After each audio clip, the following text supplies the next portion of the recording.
à tous, on se retrouve sur Zitata TV pour votre émission C'est à fait nous, émission consacrée à une personnalité et à son parcours de vie. Et aujourd'hui, je reçois un vieil ami, un vieux collègue, relativement jeune toujours quand même. Bonjour Adam Squaté. Bonjour Jean-Marc. Comment allez-vous? Ben, très bien, excellemment bien. On va essayer de se vous voyer parce que c'est de coutume en télévision, mais bon, peut-être qu'à la fin de l'émission, on commencera à se tutoyer. Ah oui, ça c'est de règle. Donc, relativement jeune retraité? Oui, relativement jeune retraité, oui. Du journalisme ou alors du salariat, oui, que j'ai connu pendant une trentaine d'années, ou même un peu plus. Donc, retraité depuis le mois de juin 2020. Après quelque chose comme 25 ans, dans une boîte où nos chemins se sont croisés. Dans la vie normale, nos chemins s'étaient déjà croisés. Et là, nos chemins se sont croisés dans notre unique quotidien France-Antilles. Alors, on va revenir justement sur votre parcours de ces, on va dire, allez, grosso modo, de ces 40-45 dernières années. Hein. Si on peut. On aura l'occasion effectivement de reparler de France-Antilles. Et on démarre avec la première séquence, Kimounouye.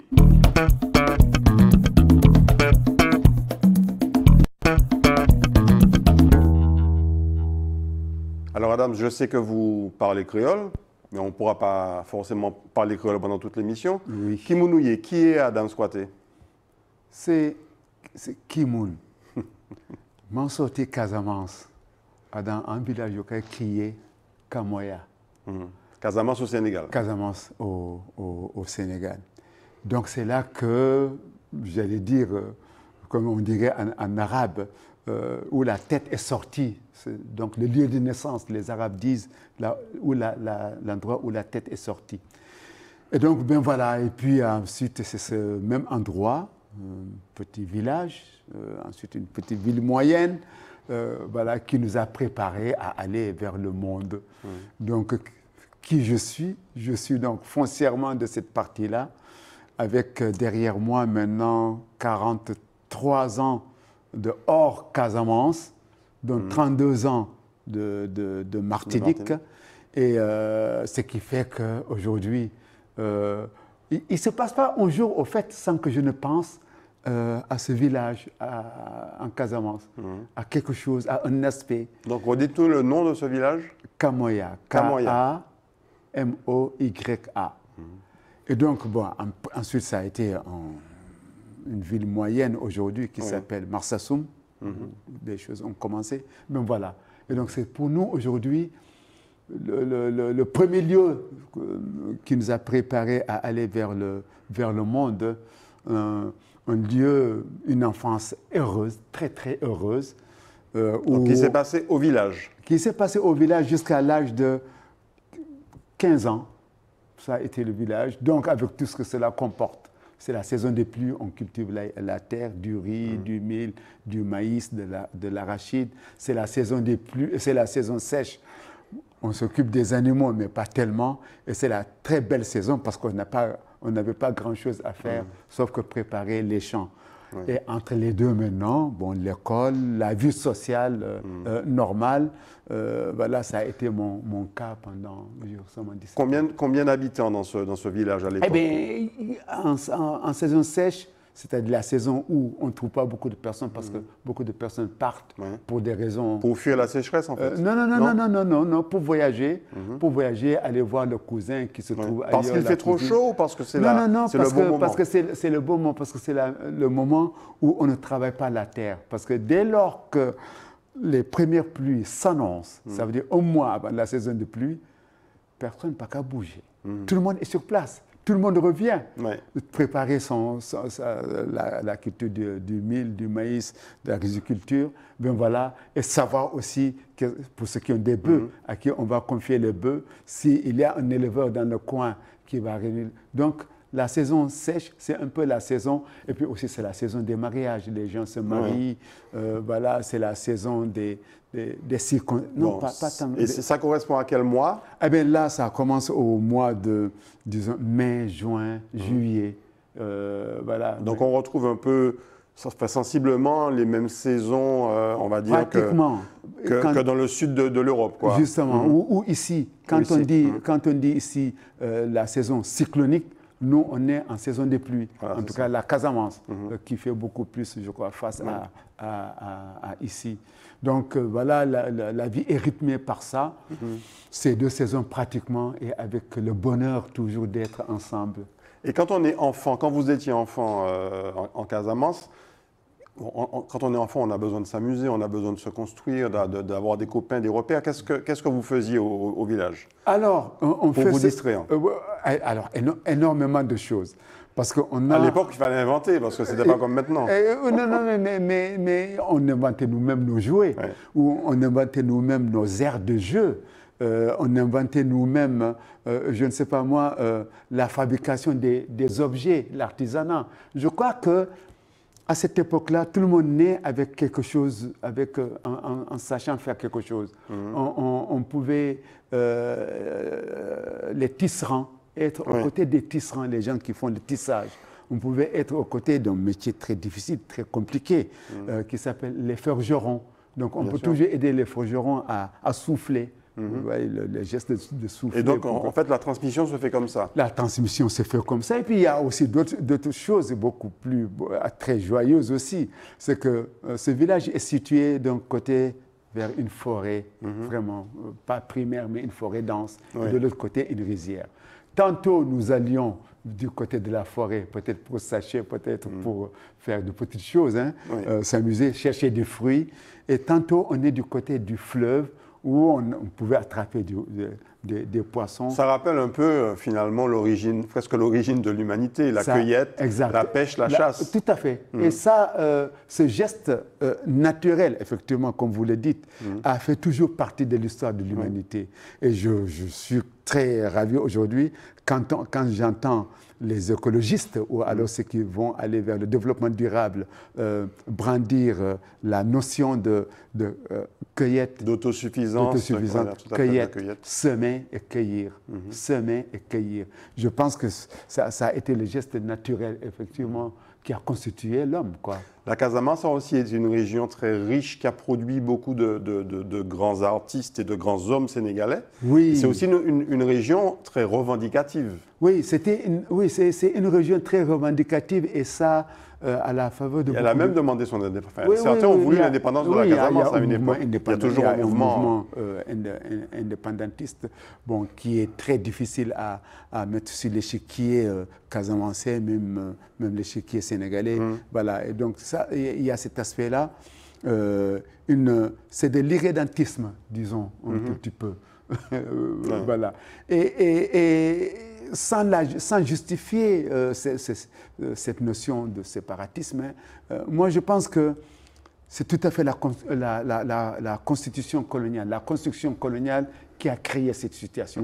Vous vous rendez compte, la Casamance n'est rattachée de la partie historique, de la partie de ce qu'on appelle le Sénégal, que sur une bande d'une trentaine de kilomètres au Sénégal oriental, entre le Sénégal oriental. Autrement dit, vous avez la Guinée-Bissau, vous avez la Gambie, et vous avez une embouchure de l'Atlantique. Donc, pour se rendre dans le nord du Sénégal, il faut traverser un pays qui s'appelle la Gambie. Est-ce que je crois que de ça déjà, ça c'était une situation vraiment intolérable. Et Aimé Césaire, je ne sais pas en quelle année, quand il a fait cette traversée-là, aller en Casamance, avec toute la galère de faire 400 km, et en traversant un pays, aurait dit à Senghor, Léopold, c'est quand même une situation difficile. Comment on peut accepter les tracés, les tracés coloniaux? Voilà.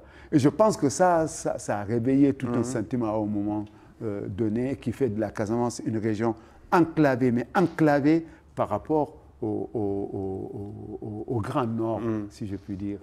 Alors, on poursuit votre parcours de vie, Adams. On va commencer par avoir la première photo de cette émission. Vous allez la voir dans mon dos, voilà, ici. Là, je pense qu'on est dans le village, ou pas vraiment? Pas vraiment, pas vraiment. Là, on est au Sénégal. On est au Sénégal. Là, on est en 1983 au au Sénégal. Vous voyez, c'est moi, il y a l'enfant qui est à mes, il y a l'enfant qui est à mes pieds aujourd'hui, qui est un père de famille, Oui, qui a, oui, bien sûr. Vous qui a aviez quel 3 âge à ce enfants. moment-là? Là, je devais avoir 20, je ne sais pas moi, 25, 26 ans, moins peut-être, oui. Ouais. Et à ma droite, donc celui qui a le t-shirt bleu, c'est mon jeune frère, mon unique frère de sang. Qui vit encore au Sénégal? Qui vit encore au Sénégal. Et celui qui est sur la photo, à ma droite, c'est mon frère. Qu'est-ce qu'elle évoque pour vous, cette photo-là? Ben, elle évoque une année charnière et avec 2 ou 3 personnes qui sont dessus.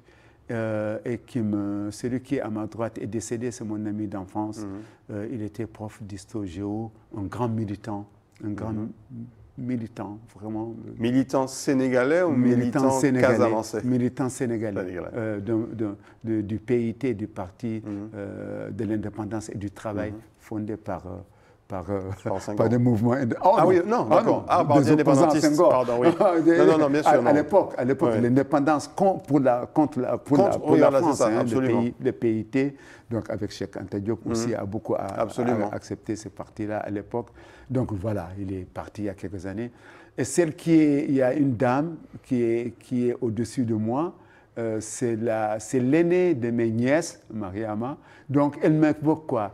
Elle m'évoque une vraie photo de famille. Une vraie photo de... Avec le meilleur ami, ton meilleur ami. Voilà. Et puis celui qui est à droite sur la photo, debout, il s'appelait Seydou Kouaté. Il vivait aux États-Unis jusqu'en 2016. Et là, aujourd'hui, ou demain, ce sera le 3e anniversaire de sa mort aux États-Unis. Donc ça me rappelle quand même une forte présence, une année où je suis allé, et pour la première fois en étant étudiant, et pour la première fois, 2 mois, passer 2 mois au Sénégal. Ça, c'est... On aurait dû commencer peut-être par cette photo-ci. Alors, on va voir l'autre photo. Là, vous étiez plus jeune. Alors, là j'étais un peu plus jeune, mais ce n'est pas la Casamance. D'accord. Là, on est où? Là, on est en Nouvelle-Calédonie. Ah oui? Oui. Vous étiez déjà un globe-trotteur. Hein. Exact. Là, on est en Nouvelle-Calédonie. J'avais 4 ans. Et un jour grave, en fait. Enfin, un moment grave. Parce que, bon, c'est dans une commune qu'on appelle Nassadjou. Et j'étais allé là. On a fait une sortie, toute une bande de personnes. D'ailleurs, il y a une photo que je n'ai pas mise dedans. J'étais en famille martiniquaise, disons. D'accord. À l'époque où j'imaginais Mais pourquoi vous étiez en Nouvelle-Calédonie? Moi, j'ai été une fois proposé enseignant. D'accord. Enseignant stagiaire. Donc, je me propose la Nouvelle-Calédonie. Qu'est-ce que je dis? Oui, à Banco. Et donc voilà, je suis resté que 7-8 mois. Bon, ça n'a pas une expérience. D'accord. La voiture, il me semble que c'était une Fiat, non? Oui, je crois que c'était une Fiat 124 ou 125. Et qui appartient à un monsieur, un Martiniquais, qui est originaire de Ducos. Vous vous souvenez du nom de la famille? Non, je me souviens du prénom, parce qu'en fait, je l'appelais tonton, parce qu'il était vraiment l'aîné, c'est Eric. Eric, j'aurais vraiment aimé retrouver le nom de famille. Peut-être que par la télévision, par Zitata TV, vous allez retrouver Eric. Voilà. On ne sait jamais. On ne sait jamais. Je serais vraiment ravi de le retrouver et c'était un moment agréable. Qu'est-ce que vous gardez comme souvenir de la Nouvelle-Calédonie? Vous êtes resté combien de temps là-bas? Je suis resté 8 mois. 8 mois. Et qu'est-ce que j'en garde? J'en garde d'abord... quelque chose qui m'a frappé. C'était avant les événements? C'était bien avant les événements. C'était 4 ou 5 ans avant les événements. Et moi, mais il y avait déjà les tensions politiques entre les Kanaks notamment. Mais surtout, il y avait des tensions, moi je le dis aujourd'hui, une situation coloniale insupportable. Bien sûr. Bon, moi qui venais, à qui ma génération, on s'est beaucoup collé à la question de l'anticolonialisme. Et tu arrives, alors que je ne suis pas né, je n'ai pas grandi dans un pays colonisé, j'arrive là, je trouve tous les ingrédients de ce qu'on me dit sur le colonialisme. Et ça a rendu mon séjour, le pays fabuleux, extraordinaire. J'ai énormément appris. mais énormément. Énormément à plus de ce que Mais socialement parlant, sociétalement parlant, c'était délicat. C'était très délicat. En même temps, je ne dirais pas l'apartheid, mais là aussi, parce que je suis parti de Paris pour là, donc on militait contre l'apartheid en France, et on arrive dans ces situations-là, on voit que franchement, il y a une séparation, mais nette, claire, mais insupportable, invivable. Et bon, ça, quand on a l'âge que j'avais, ça te cause des problèmes. Bien sûr. Parce qu'on te cible très vite, on te voit très vite, on est beaucoup plus impulsif, on ne réfléchit même plus. Et du coup, bon, voilà, j'ai été voilà, un peu... Mais ça reste quand même un bon souvenir, une belle découverte en Nouvelle-Calédonie. Une belle découverte, un moment intense dans ma vie. Et récemment, j'ouvrais une malle qui traîne toujours avec moi. J'ai retrouvé les noms, des coordonnées. Et à l'époque, j'écrivais beaucoup. J'ai écrivé toute ma présence en Nouvelle-Calédonie dans 4 carnets. Très bien. Voilà. Ça va faire l'objet d'un livre peut-être un jour. On ne sait pas trop encore. Un roman, une fiction. Mais c'est là, voilà. C'est vraiment une matière dense. On continue. On voit une autre photo. On continue votre parcours de Globetrotter, Adams. Alors, là, je pense qu'on est en France. Là, on est en France, on est dans le Rhône. Je suis en rouge. Donc, dans la région de Lyon? Dans la région de Lyon, à Roanne. À côté de Roanne. Oui. Et là, j'étais moniteur de colonie de vacances. Donc toujours quoi? Toujours autour des années 80 par là? Toujours autour des années 80. Là, ça doit même être 81, 82 par là. Oui, autour de ces années-là. Et pour moi, ça a été un moment très important parce que la France, j'allais dire, pas la France, oui, profonde, mais la France aussi, je ne sais pas moi, avec... oui, la France profonde, mais la France, l'handicap, qu'est-ce que c'est qu'un handicap? Parce que je faisais cette colonie de vacances-là pour l'ADAPI, que tu connais, c'est là que j'ai découvert la structure ADAPI, donc des enfants de différents horizons, particulièrement des Français. Et là, j'ai vécu un grand moment entre les handicapés. Qu'est-ce que c'est que l'handicap? Qu'est-ce que c'est qu'être empêché? Surtout, c'est souvent être confronté à cette réalité-là. Que souvent, avant ça, on ne soupçonne pas. On et qu'on ne montrait ni dans les journaux, ni à la télévision, ni à la radio. J'ai découvert que là, les 2 tiers des enfants qu'on avait étaient des enfants placés. Donc, des enfants dont les familles se sont débarrassées. Et c'était là, c'était pas votre premier séjour en France, vous étiez déjà arrivé? Ah oui, oui. Déjà, j'étais étudiant déjà, donc je faisais ça pendant les vacances. Pendant les vacances. Et je l'ai fait 3 années successives parce que j'ai pris la passion. Et quand je suis revenu à Martinique, le jour où on propose d'aller couvrir l'ADAPI, Édouard Jacques-Gustave, un ancien rédacteur en chef, était très surpris de dire que je décline aussi facilement l'ADAPI. Il me dit, là, j'y vais, j'ai rencontré M. Pélage, M. Pélage, le fondateur de l'ADAPI dans ce pays. Et donc, quelque part, ma vie professionnelle est passée aussi par ça. Les études, pour vous, ça a été quoi? Les études, pour moi, ça a été d'abord très, très incertaine. Moi, très incertaine.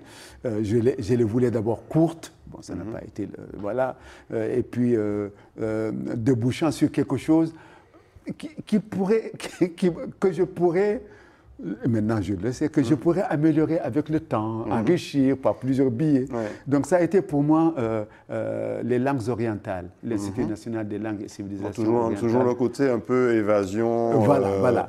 Et là, quand je suis arrivé à l'INALCO, j'ai vu que je pouvais, les multitudes de langues qu'on y enseigne, la géopolitique qu'on y faisait et tout ça. C'était la mode à l'époque, comprendre le Proche-Orient arabe. Ah, ça, c'était, je veux dire, 82, 3, 4 par là, c'était la grande mode. Et puis, en même temps, on sentait quelque chose qui montait, ce qu'on appelle aujourd'hui l'islamisme. L'islamisme montait, et moi, donc, ça a été les langues orientales, département arabe et département Afrique. Vous avez étudié l'Asie aussi dans ce cadre-là? L'Asie, très peu. L'Asie, sauf, parce que la Chine sortait de l'époque Mao Tse-tung. Voilà. Mais ce que on a étudié l'autre Asie, Oui, l'Asie du Sud-Est. Ce qu'on appelait avant l'Asie du Sud-Est, l'ancienne Indochine. L'ancienne Indochine, mais plus bas encore ou plus haut encore. Le Sud-Est asiatique, c'est-à-dire l'Indonésie, l'Afghanistan, le Pakistan, une partie de l'Inde. Donc les aires musulmanes, voilà, de grands pays musulmans. Et quelle était la géopolitique de ces pays. Moi, je me rappelle que ça me rappelle quelque chose de terrible. Quand là, les talibans sont rentrés à Kaboul, je sais que le jour de mon inscription, je vois une affiche qui dit « Demain, débat sur la présence russe en Afghanistan ». Donc pour nous, c'était des choses qui étaient là, qu'on ne pouvait pas évacuer et sur lesquelles on faisait de bonnes lectures et de beaux exposés. Donc pour moi, ça a été un mémoire à la fin sur la géopolitique de l'islam, l'islam dans les relations internationales, ce qui m'a permis de rentrer du journalisme. Je comprends mieux maintenant votre goût pour ces grands dossiers autour de la géopolitique mondiale et particulièrement effectivement dans cette région fortement musulmane. Exact. On voit une autre photo, alors là on va faire un grand saut. Vous regardez là derrière moi, Adams. Là, c'est justement l'avion. Là, c'est justement l'avion. Alors, est-ce que c'est l'avion pour aller en Martinique? Non, c'était un autre voyage. Non, c'était un voyage professionnel.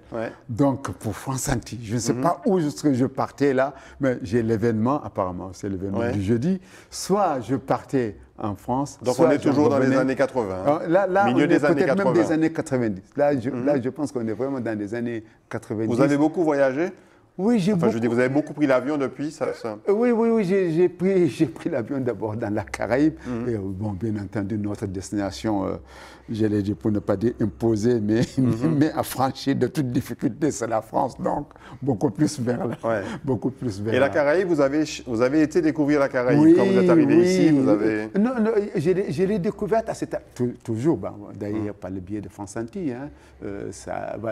Haïti, notamment, il me semble que vous y êtes allé. Haïti, la Jamaïque, Barbade, Trinidad, Sainte-Lucie et Dominique, bien entendu.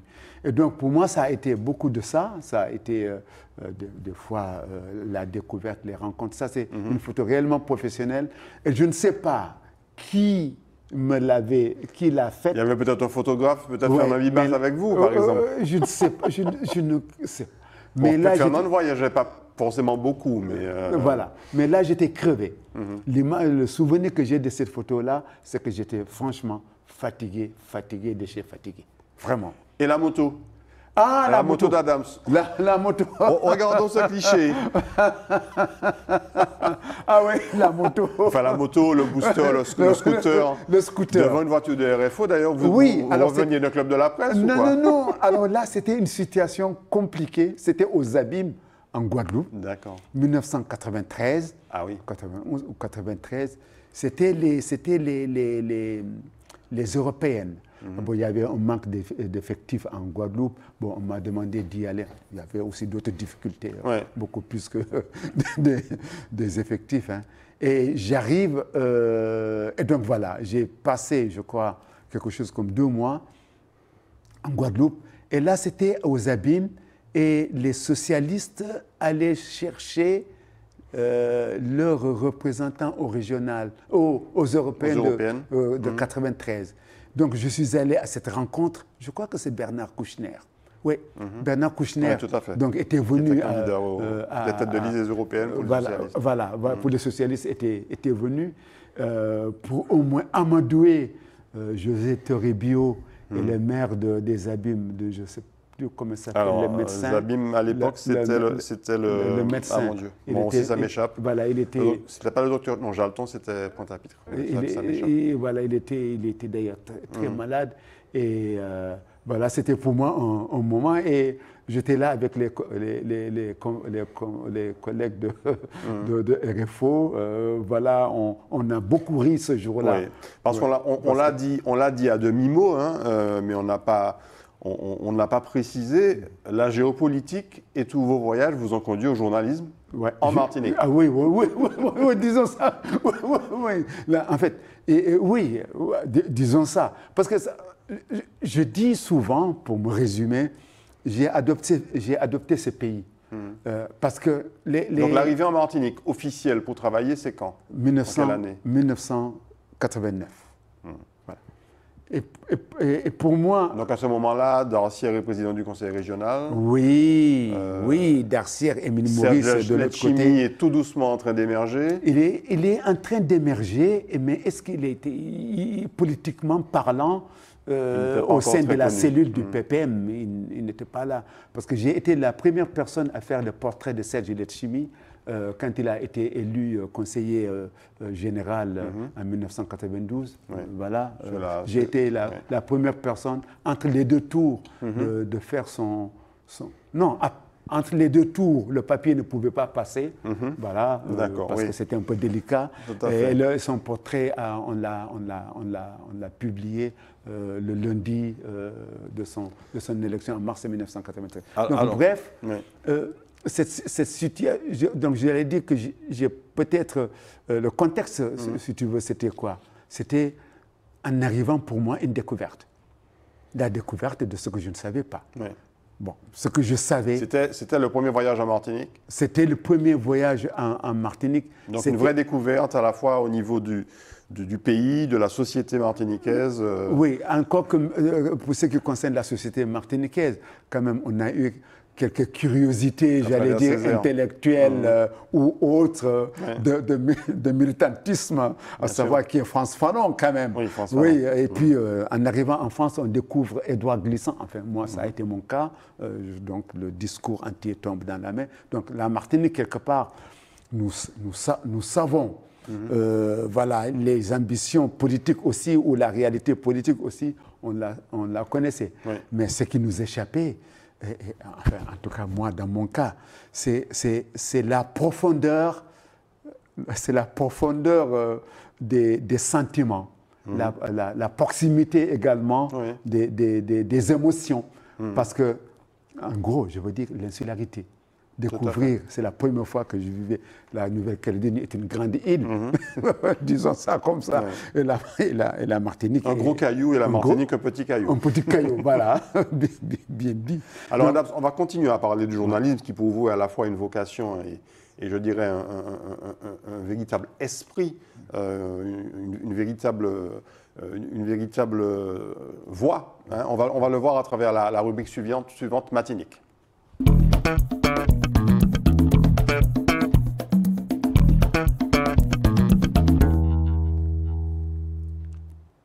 Donc on poursuit votre parcours à travers le journalisme en Martinique, à travers ces photos qu'on continue à voir. Vous allez les voir derrière moi. Voilà, alors là, elles sont un petit peu, les photos qu'on va voir sont un petit peu pêle-mêle. Hein. Là, je ne sais pas, il y a des relents soit de grandes grèves, soit de... Alors, c'était quoi celle-là? Celle-là, alors, on aperçoit Claude Bougrainville, il me semble. Oui, il y a en tout cas Serge Boissard qui porte son appareil. Boissard, oui. Et le gars qui rigole derrière ma tête, là, le gars est en même temps amusé par ce qui se passe, mais aussi amusé d'être derrière moi pour se moquer de moi. C'est qui? C'est Maurice Violton. C'est Momo. Oui. C'était très mince à l'époque, Maurice Violton, très mince. Tu veux dire qu'il a grossi, non? Il a peut-être un peu grossi après. Et tu connais donc cette charmante dame. Tout à fait. Voilà. Alors, je la reconnais, mais j'ai un trou de mémoire. Voilà, le prénom. Elle était chargée de communication à la préfecture, oui, tout à fait. Martinique. Et là, c'était, comme excuse, mais j'allais dire, c'était la période, mais la belle période, quoi, où on se trouvait entre collègues sur le terrain, où on s'émerveillait. Là, la photo m'a échappé, mais il y a une situation qui s'est déroulée face à nous. Et Aimé Césaire était en cause, hein, parce que c'était une visite ministérielle. Ah oui, ok. Je ne sais plus quelle... Donc, ce n'était pas une grande grève, comme j'avais pensé, mais il y avait un événement particulier. Peut-être le passage de Chirac, qu'on va voir tout à l'heure. Voilà. Mais l'autre photo est aussi révélatrice de cette amitié que vous avez, on la voit tout de suite, Ah, voilà. que vous avez découverte en Martinique, avec un collègue haïtien d'ailleurs. Ah, oui, Manuel. Oui. Manuel. Emmanuel même. Emmanuel, pardon, Emmanuel. Sorel. Et donc, lui et Jean-Luc Medouze, qui est de côté, et qui regarde les deux zigues sur la Vespa. Ça ressemble à l'aéroport, ça, non? Ça ressemble. Peut-être à la grève de la banane. La grève de la banane, j'allais dire l'occupation de l'aéroport par les planteurs. 1993, par là. Voilà, effectivement. Et là, je ne sais pas si c'est moi qui avais pris la Vespa ou c'est Emmanuel qui avait la Vespa, mais je devais retourner à la rédaction pour écrire les premiers papiers de l'après-midi. En 1993, les planteurs de bananes s'étaient mobilisés, entre autres, par rapport aux difficultés liées aux subventions européennes, un certain nombre de quotas qui leur étaient imposés. Enfin, il y avait toute une série de... Mais aussi quelque chose, et ça m'a... Je veux dire, ça a été mon premier grand malaise en Martinique, quand j'ai vu sur des affiches par 3 ou par 4, je ne sais même plus, disant Cameroun voleur, quoi. Oui. Voilà, l'Afrique nous pille. Alors ça m'a... Oui, pour un Sénégalais, un Africain, ça peut être douloureux. Oui. Pour moi, ça a été très douloureux, cette période-là. Et j'ai vu, à l'époque, aujourd'hui ça peut paraître quelque chose, la seule personne à réagir, mais hautement contre cette situation-là, c'était Jean Chrysol. Aucun homme politique n'a réagi face à ça. Bon, c'était un malaise. Oui. Il y en a une. Mais là, on perçoit bien à travers ces deux clichés, à la fois donc, le côté confrérie, le côté corporation, voilà, amitié même dans le journalisme, mais aussi ce côté observateur de la société. Exact. Et là, Manuel, qui va me déposer à la rédaction de France Antille pour faire mon papier, c'est quand même intéressant, parce qu'il y avait Parce que lui, il travaillait, il me semble, à l'époque à Radio Balisier. Il était à Radio Balisier. Voilà. Et Jean-Luc Medouze, avec qui, sans doute, j'ai changé quelques mots pour dire, peut-être pour me dire, que je prendrai le relais. Lui travaillait déjà à France Antille. Voilà, il travaillait déjà à France Antille pour me dire, peut-être, Adam, si je prends le relais. Oui. Bon, voilà. Donc, ce côté confraternité où tout le monde peut être à la disposition de tout le monde. Tout le monde est prêt à même, moi, je me suis vu des fois porter, je ne sais pas moi, à l'époque, les télévisions, c'était lourd, quoi. Oui, c'était la création de la TV, voilà, je prenais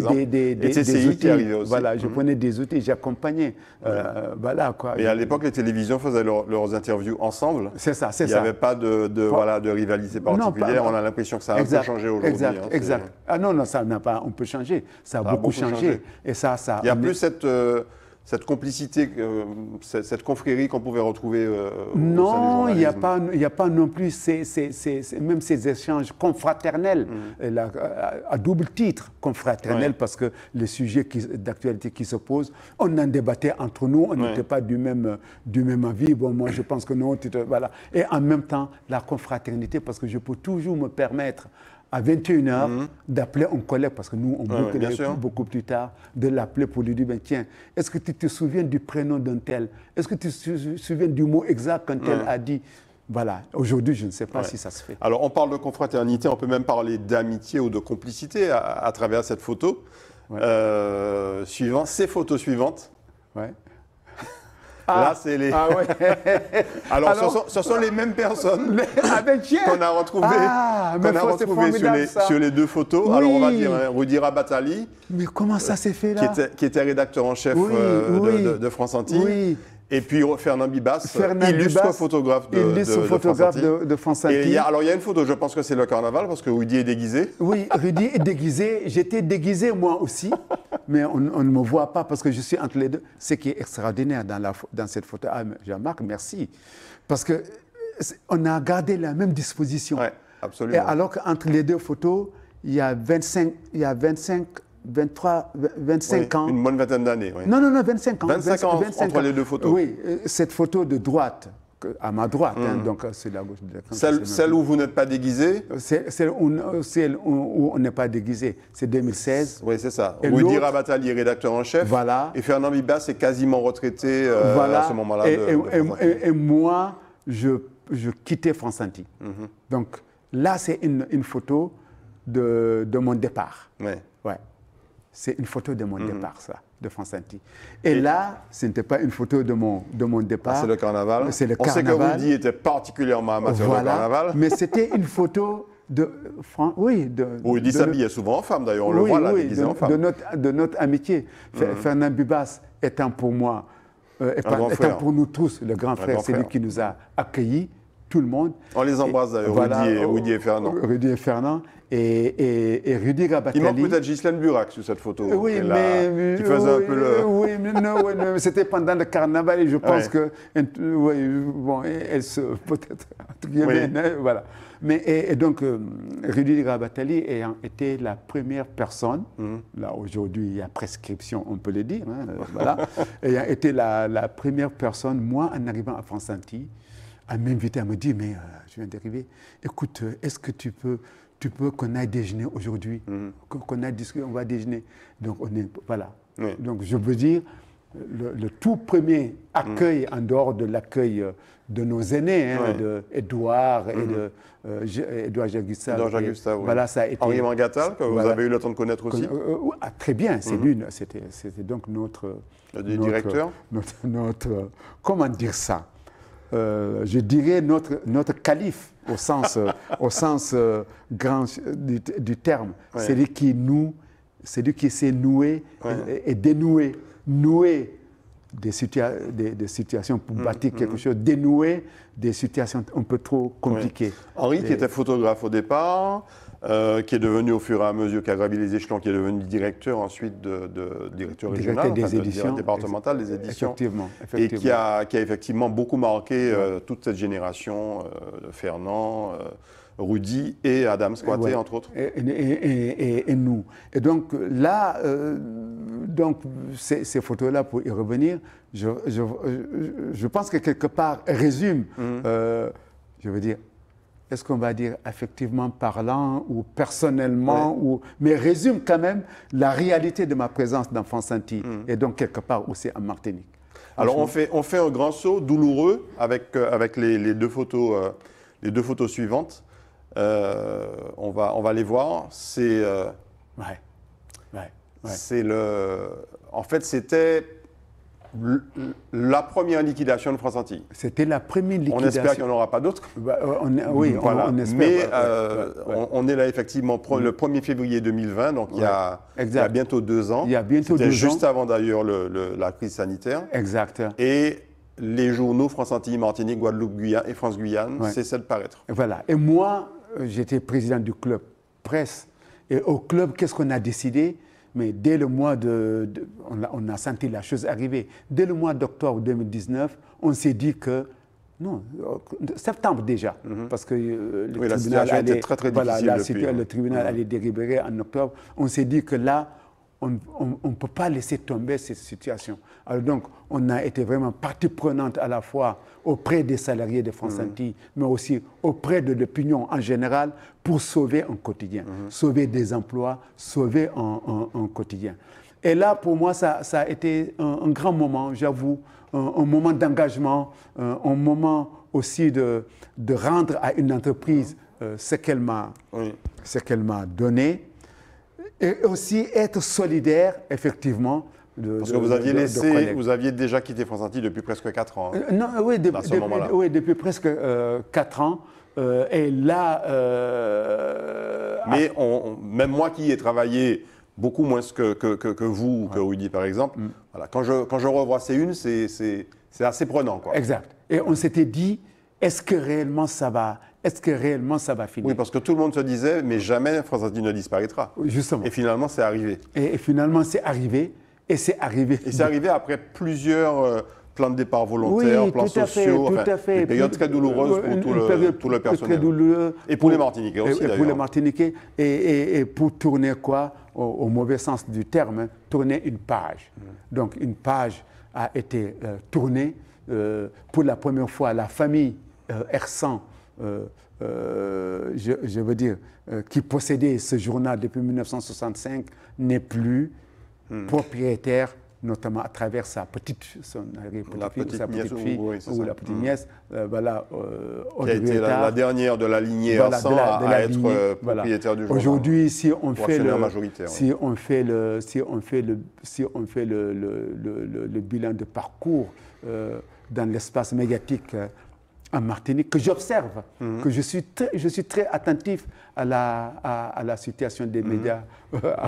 Oui, parce que France Antilles a été ensuite repris par Xavier Niel et son groupe. Exact. Donc le journal est reparu peut-être environ un an après, ou peut-être quelques mois après, mais avec des effectifs considérablement réduits. Et avec beaucoup de changements. Oudi Rabatali a laissé la rédaction en chef. Exact. Je crois que, je ne sais pas, je dis un mot comme ça, je crois qu'au moins, peut-être les 2/3 de la rédaction ne sont pas revenus, sont partis. Et donc, un journal qui s'est refait. Et donc, quand on fait le bilan de tout ça, 1965 à 2020, et qu'on parcourt, parce que là, j'ai eu la chance, l'énorme chance là, pendant ces derniers mois, depuis 2020, depuis août 2020, de parcourir, depuis août 2020, de parcourir les 50 ans de France Antilles, numéro par numéro, de 1965 à maintenant, pour des raisons de recherche sur lesquelles je ne vais pas pouvoir m'étendre. En ce moment, je ne pourrais pas dire grand-chose. Et là, on voit non seulement une traçabilité. La traçabilité le fait qu'un journal accompagne en fait l'évolution d'une société. Oui, et qu'une société aussi peut se lire à travers ce journal. Et du coup, on voit, donc ça c'est trajectoire des mémoires. Ouais. Et si aujourd'hui, donc ce bilan-là, je me dis, c'est quand même assez intéressant d'y avoir participé, d'avoir été un maillon faible à mon niveau. Maillon faible, maillon fort quand il fallait sortir des grands dossiers géopolitiques ou autres. Je me souviens de ce dossier que tu avais fait, Adams, au moment de la guerre du Golfe. Exact. Ça devait être 2002 de mémoire, quelque chose comme ça. Exact. Enfin, je veux dire, on avait besoin de cette expertise-là à l'époque. Parfaitement. Et donc, voilà, on se dit que là, c'est... Et puis aussi, d'être rentré, parce que être journaliste, peut-être dans beaucoup de médias en Martinique, mais particulièrement en Martinique, c'est vraiment pratiquement rentrer dans tous les foyers, tous les jours, tu rentres dans les foyers. C'est comme le grand journal du soir, mais là, la lecture, tu rentres dans tous les foyers, et à travers plusieurs sujets. Je veux dire, ça a été douloureux, ça a été pénible, c'est des sujets de joie, des sujets de proximité. Et donc, c'est le mot, c'est la proximité qui m'a fait aimer travailler dans un quotidien régional, départemental dans notre cas. J'aurais pu rester en France, aller dans un journal, je veux dire, dans la diplomatie, dans laquelle j'ai été formé, dans la géopolitique, ou en Afrique, ou en France, ou même au Caire, où il y avait la possibilité pour moi de travailler dans l'édition française d'Al-Ahram. Voilà. Mais c'est la proximité. Et là, je tiens à le dire parce que avant France Antilles, je ne connaissais pas un journal de proximité. Un journal qui rentre autant dans tous les foyers quotidiennement. Le Soleil ou d'autres quotidiens au Sénégal, c'était des quotidiens très généralistes, qui avaient l'ambition de grandeur nationale, internationale. Et en France, les journaux que nous lisons en étant parisiens, c'est vraiment, tu vois... Le Monde, le Figaro, le Parisien, Libération, etc. Voilà, donc c'était ça, quoi. On parlait de la France à travers des journaux nationaux. Voilà. Alors, Adams, on termine ce tour de la confrérie journalistique martiniquaise avec deux photos. Deux photos qui vous vont droit au cœur. Alors, celle-ci, justement, c'est... celle qui vous a succédé, parce que vous avez été, sur les 2 dernières années, je crois, président du Club Presse Martinique, après avoir succédé à Myriam Malmain, de mémoire. Effectivement, et membre du bureau, depuis et cette jeune journaliste qui travaille à ATV, rappelez-moi son nom d'ailleurs. Trou de mémoire? Bah, décidément. Là, je l'ai qu'à monter. Là, je l'ai qu'à monter. Donc, en tout cas, c'est elle qui vous a succédé à la tête du Club Presse Martinique. Et le Club Presse, dont vous êtes un membre quasiment historique, Club Presse Martinique. Écoute, je pense que s'il y a des membres historiques du club, c'est quand même Fernand Bibas. Il y a eu Fernand, bien sûr. Oui. C'est les Rudy Rabatali, c'est les Jean-Philippe Boudon, les Jean-Philippe, les Justin Burac, Lucien Chénard. Claude Bougainville ensuite. Claude Bougainville ensuite. Il y a eu Gabriel Gagnon, feu Gabriel Gagnon, notre ancien collègue. Et Carl Sibat, une nouvelle génération qui était... Herman Ozeli, etc. Voilà. Et donc...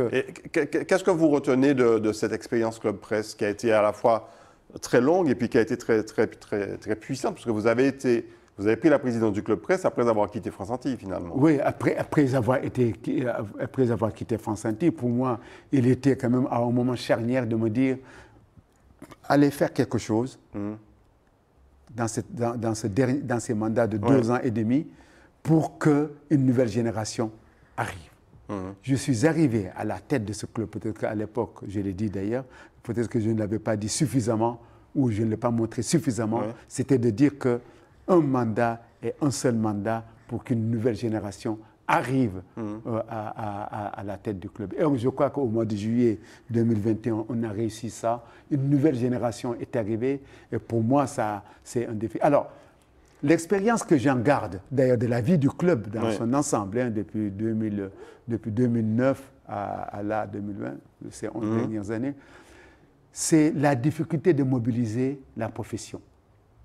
Très difficile mobiliser la profession autour de sujets très concrets, autour de la défense ou autour de la promotion de notre métier. Oui. À quoi cela est-il dû? J'ai beaucoup réfléchi à ça. J'ai été tenté à un moment donné d'écrire une tribune sur cette question-là, l'absence de mobilisation des professionnels. Je crois que c'est dû à plusieurs facteurs. Je crois que c'est le poids des rédactions. Oui. C'est le poids des rédactions.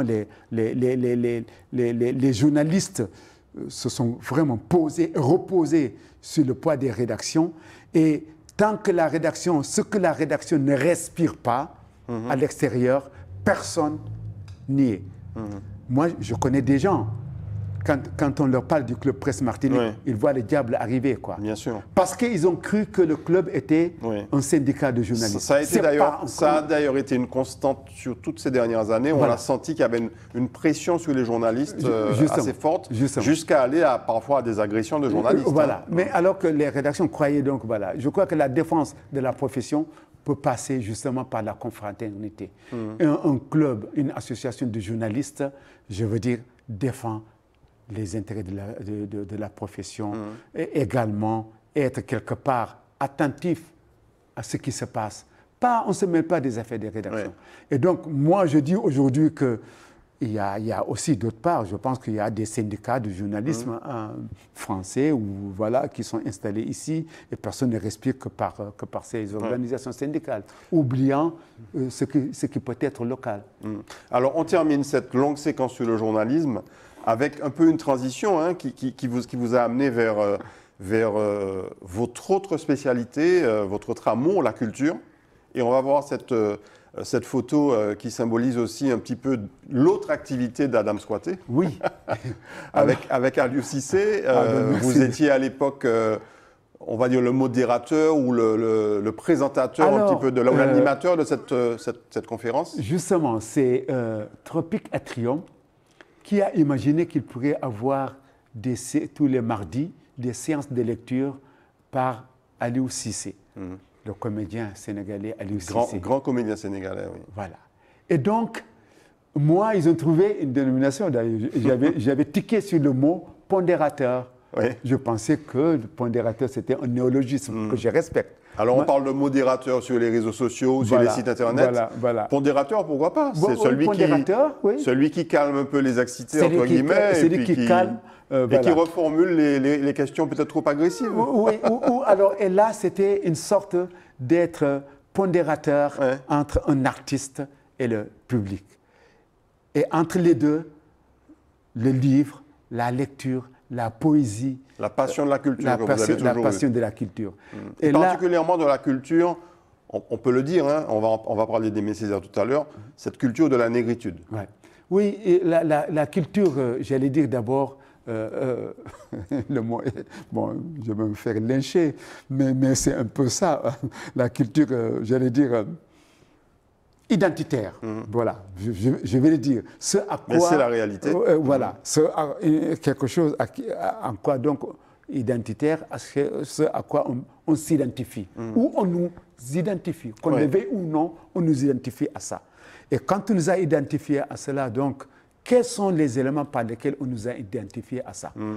J'ai d'abord, avant la passion de traduire ça dans la littérature caribéenne en général, et, parce que c'est la littérature que j'ai le plus lue et que je continue à lire d'ailleurs. Et j'ai eu la passion, et c'est en arrivant en Martinique que j'ai découvert ça. La passion de la caribéanité. Et vous avez aussi finalement été le témoin de l'éclosion d'un jeune écrivain, Patrick Chamoiseau, qui vient d'être honoré par une confrérie italienne de très haut renom. Exact, et finalement, le parcours d'Adam Squaté a été un peu parallèle à celui de Patrick Chamoiseau. Oui, oui, on peut dire ça, parce qu'en partant de France, en arrivant ici, j'avais lu déjà à Paris, on l'avait lu, ce livre magnifique. D'ailleurs, nous, on ne prononçait pas Patrick Chamoiseau, on disait Camoiseau. Je ne sais pas pourquoi, dans ce petit milieu où il n'y avait aucun entier, voilà, on disait, il y avait par contre des Israéliens, des Égyptiens, des Sénégalais, une Guadeloupéenne. Donc, voilà. Donc, Patrick Chamoiseau. Donc, on a vu ici, je tombe sur la créolité, en effervescence. Franchement. Donc, c'était pour moi une manière, effectivement, de m'imprégner d'une réalité. Une réalité, ils l'ont appelée la créolité. Eh bien, pourquoi pas la créolité, dans laquelle, bon, moi, j'ai trouvé énormément d'ingrédients qui forment pour moi, dans ma vision des choses, quelque part, ce qu'on pourrait Alors, appeler conservez votre réflexion. On passe à la troisième partie politique, mais vous allez voir, on va aussi beaucoup parler culture et négritude.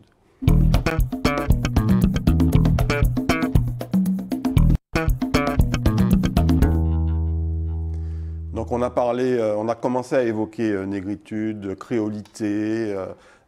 Bien entendu, on n'a pas encore vraiment beaucoup parlé de Senghor et de Césaire, mais c'est inévitable. On va voir ces différentes photos, on va un peu retracer. Bon, quand on est Sénégalais de Casamance et qu'on vient travailler en Martinique, forcément, il y a un peu de cette influence-là, non? Oui, mais en prenant l'avion, avant de prendre l'avion, ni dans l'avion, ni en arrivant sur cette terre martiniquaise, il n'y avait pas ça, il n'y avait pas cette question-là. Parce que j'étais un peu trop éloigné de Senghor. Donc Césaire, vous l'avez dit. Senghor, j'étais très éloigné. J'étais très éloigné quand même de ça. Quoi. Plus ça, proche culturellement et on va dire idéologiquement de Césaire. Mais pas de Senghor, qui représentait quoi? La France-Afrique que vous n'aimiez pas? Oui, qui représentait ça. Et qui représentait aussi pour moi une certaine politique difficile à accepter. C'est-à-dire quelqu'un qui a accepté que la France continue oui, la France à peser comme elle pèse encore aujourd'hui en Afrique. À accepter la France-Afrique, à accepter quand même aller discuter un peu avec le Premier ministre, bon, le Sud-Africain, ce n'était pas lui, ça c'était Houphouët-Boigny, mais aller accepter quand même à diriger, à accepter avec les militaires portugais sur la terre casamançaise, quelques mois seulement après l'assassinat d'Amilcar Cabral. Je pense que ça a laissé des relents. Ça veut dire que Senghor, on va dire un petit peu le leader, quelque part, culturel, n'était pas forcément un homme politique. Non, en tout cas pour moi. À votre sens, un homme politique remarquable. Pour moi, non. Par contre, il avait une grande ambition pour le Sénégal, pour le jeunesse sénégalais. Et j'étais petit quand j'ai entendu dans un discours le Sénégalais de l'an 2000. Sénégalais, le Sénégalais, donc ça peut être le Sénégalais de l'an 2000. Bon, ce Sénégalais de l'an 2000, je le reconnais. J'ai eu une scolarité, ça c'est la partie 1, une scolarité très, j'allais dire, éclatée. C'est-à-dire, j'avais le monde, tu avais le monde dans ta scolarité. On t'a parlé du monde, on t'a parlé de ce que c'est que le monde, comment le monde est réparti. Je pense que pour ma génération, on lui doit ces questions-là. Adams, quand on est Sénégalais de Casamance comme toi, qu'on a eu un président très longtemps qui s'appelait Léopold Sédar Senghor, qu'on a connu toute la post-décolonisation avec tous ces chefs d'État africains élus à vie quasiment et qui souvent se repassaient le pouvoir, passaient le pouvoir à leur fils, comme ça s'est passé par exemple au Gabon. Qu'est-ce qu'on dit de la France-Afrique aujourd'hui, ou des relations entre la France et l'Afrique? En une minute, parce que le temps passe. C'est vrai qu'en une minute, bon, moi je pense que la France-Afrique, c'est toujours la continuité des choses.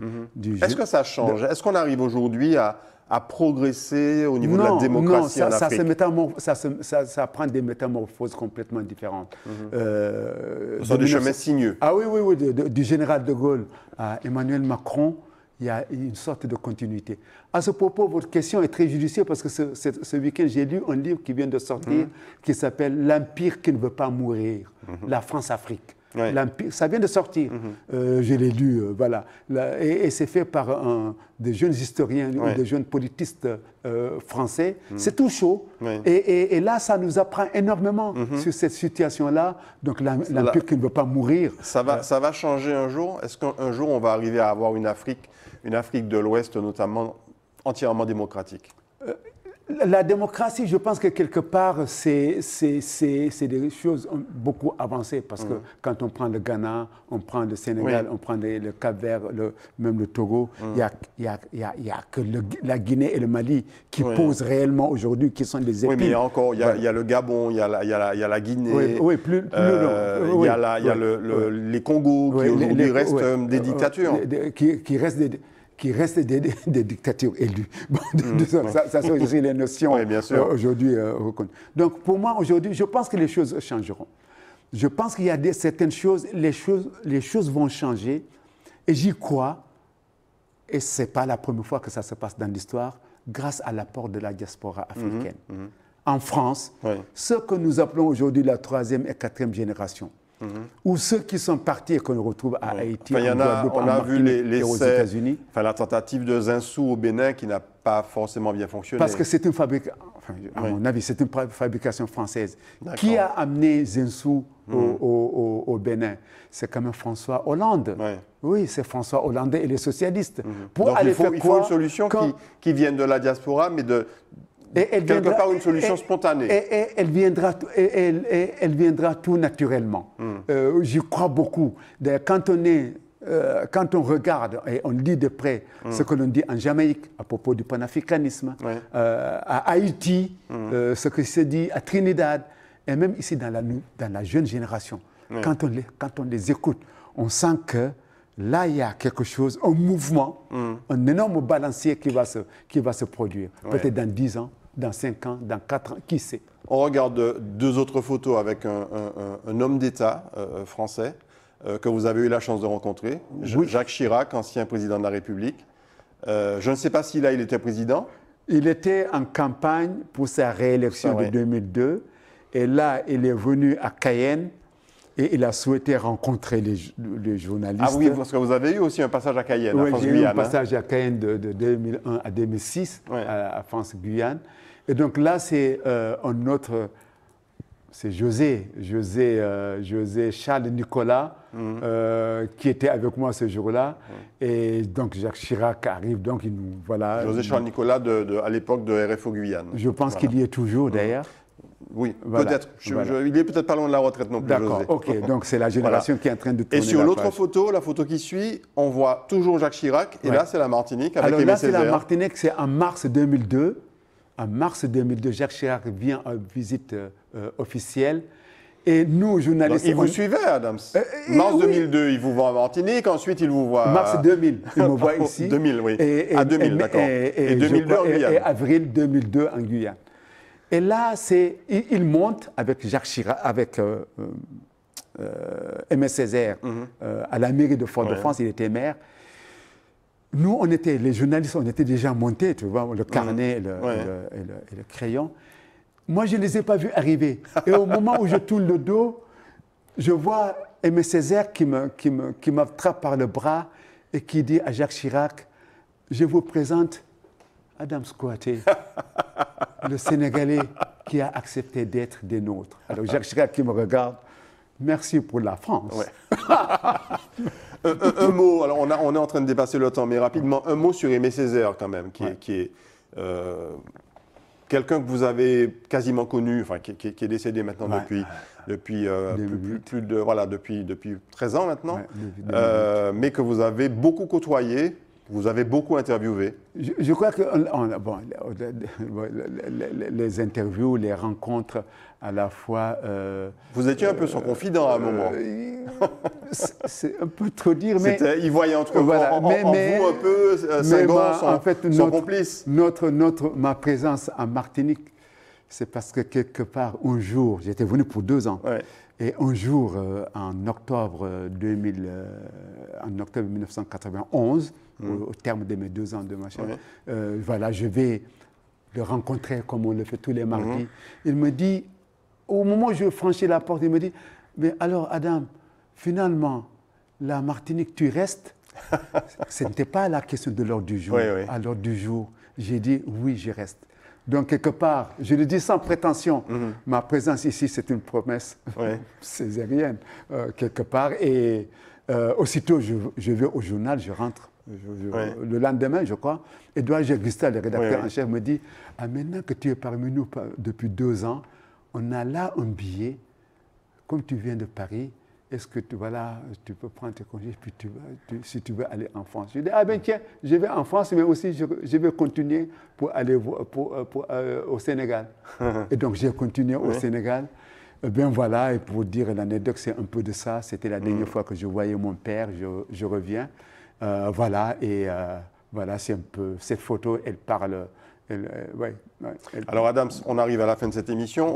Je voulais vous offrir cette photo qui va s'afficher derrière moi, qui est en fait une photo d'un Adams rasé à l'époque, n'est-ce pas? Exact. Sans barbe. On a l'impression de voir, je ne sais pas, un golfeur ou quelqu'un qui regarde déjà ce qu'il va faire de sa retraite. Alors, on était à Trenel. Il y avait un travail de Christian Bertin, un plasticien, sur son lieu de naissance, donc à Trenel. Alors, et moi, la chute de Trenel, que tout le monde connaît, en fait, ceux qui ne connaissent pas vont découvrir, et moi, je lève les yeux pour admirer ça. Je connaissais, pour admirer ça. Alors, il y avait un photographe. Par contre, lui, il a eu la gentillesse. C'était un Français qui était là. Très, très belle. Un Français qui était là, qui est prof, je crois qu'il est du Havre, à l'école d'art plastique des Havre, qui a fait cette photo et me l'a fait parvenir. Merci de me l'offrir. Alors, la retraite d'Adams Kouyaté, qu'est-ce qu'elle est? C'est forcément une retraite très active? Oui, en tout cas, l'écriture. Oui, enfin, on essaie d'écrire. Après le journalisme, plutôt des livres maintenant. On essaie un petit peu de s'organiser autour de l'écriture, et on essaie aussi de s'organiser autour d'une vie associative qui va se mettre en place. Et puis un retour régulier au Sénégal pour voir la famille. Sans doute un retour régulier un peu partout, y compris au Sénégal. Et puis, donc, je veux dire, l'engagement que nous avions souhaité et que nous avions eu, nous allons quand même essayer de poursuivre cet engagement-là. Parce que pour la cause d'un pays qui s'appelle aujourd'hui la Martinique, sur lequel, moi, j'ai mal en ce moment quand je vois le pessimisme qui se pose sur la Martinique. Vous le savez, il y a un concept qui avait pendant très longtemps traîné à propos de l'Afrique, l'afro-pessimisme. Et je crois que là, il y a un certain martinico-pessimisme Peut-être aussi sur la planète, hein. Peut-être aussi il y a une situation mondiale. On vit une situation sanitaire très compliquée, et qui cristallise les oppositions. Voilà, et qui amène en surface beaucoup d'autres de nos situations. Donc là, je crois que l'engagement pour accompagner des jeunes, des enfants, je pense que on va pouvoir poursuivre cela. Merci beaucoup. Dans l'associatif. Merci beaucoup, Adam Squaté. Merci, on est le jeudi 14 octobre. Vous prenez l'avion demain, je crois. Oui. Vendredi 15, vous allez un petit peu bourlinguer. Donc, merci beaucoup pour être venu partager avec nous tous ces souvenirs, tout ce parcours. Merci à nous. Et puis, on va certainement se retrouver dans d'autres circonstances. Merci. Merci beaucoup. Merci tout le monde. Merci. Merci beaucoup à vous de nous avoir suivis. On se retrouve très bientôt pour une nouvelle émission. C'est à fait nous.